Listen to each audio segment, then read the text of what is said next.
مدینہ شریف کی محبت میں جب باتیں کی جاتی ہیں بندہ کہتا ہے کہ بات ہوتی رہے اور میں سنتا رہوں، اس سے دل اکتاتا نہیں ہے۔ کون سا ایسا مسلمان ہوگا کہ جس کا دل مکہ مدینے کا ذکر ہو اور وہ دل اکتا جائے کہ نہیں بس سب ختم ہو جائے؟ ایسا کسی مسلمان کے دل میں نہیں ہو سکتا۔ لیکن آپ کی خدمت میں عرض کروں، یہ محبت ہمیں اطاعت فرما برداری کی طرف مائل کرتی ہے۔ محبت رسول اگر اطاعت سے خالی ہو جائے تو وہ ایک کھوکھلی محبت رہ جاتی ہے۔ اس ضمن میں ایک روایت پیش کرتا ہوں، ایک روایت اللہ کرے دل میں اتر جائے میری بات۔ حضرت عبداللہ بن رواحہ رضی اللہ تعالیٰ عنہ، نبی پاک صلی اللہ علیہ وسلم نے ان کو ایک غزوے کے لیے ارشاد فرمایا کہ فوج لو، سپہ سالار کے طور پر تم غزوے میں روانہ ہو جاؤ۔ غالباً غزوہ موتا کی طرف روانہ فرمایا۔ عبداللہ بن رواحہ رضی اللہ تعالیٰ عنہ نے سب کو تیار کیا، صفیں بنائی، سب کچھ سمجھا کے ڈیوٹیاں تقسیم کی، فوج کو روانہ کر دیا۔ جمعے کا دن تھا، کہا میں رسول اللہ کے پیچھے جمعہ پڑھتا ہوں،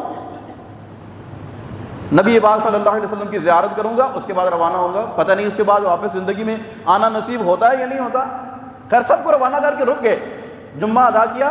رسول اللہ صلی اللہ علیہ وسلم نے دیکھا، عبداللہ تمہیں میں نے کہا تھا کہ تم روانہ ہو جو، گئے نہیں۔ عرض کی یا رسول اللہ آپ کی محبت نے بڑا بے چین کیا، میں نے سب کو روانہ کر دیا، اپنی ذمہ داری پوری کی، لیکن یہ سوچا کہ آپ کی زیارت کرتا چلوں، آج جمعے کا دن ہے، آپ کے پیچھے آخری جمعے کی نماز پڑھوں۔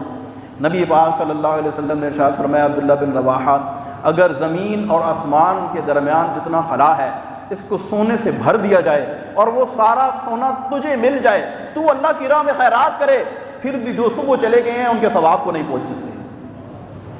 جو صبح چلے گئے ہیں ان کے ثواب کو، کیوں؟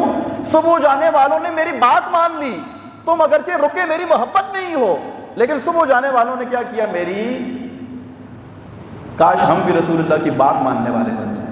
ہمارے آقا صلی اللہ علیہ وسلم کو ہمارا کیا کیا پسند اور کیا کیا ناپسند ہے، یہ میں اور آپ غور کرنے والے بن جائیں۔ آپ صلی اللہ علیہ وسلم کی تعلیمات کیا ہیں؟ کاش ہم اس طرح عملی ثبوت پیش کر کے رسول اللہ کی بارگاہ میں ان کی دیوانگی کا اظہار کریں اور کہیں کہ یا رسول اللہ بس میرے لیے تو آپ ہی سب کچھ ہیں، یا رسول اللہ میں جی رہا ہوں زمانے میں آپ ہی کے لیے، میں زمانے میں آپ کے لیے جی رہا ہوں یا رسول اللہ، بس آپ کی بات میرے لیے حرف آخر ہے۔ اللہ تبارک و تعالی ہمیں عمل کی توفیق عطا فرمائے۔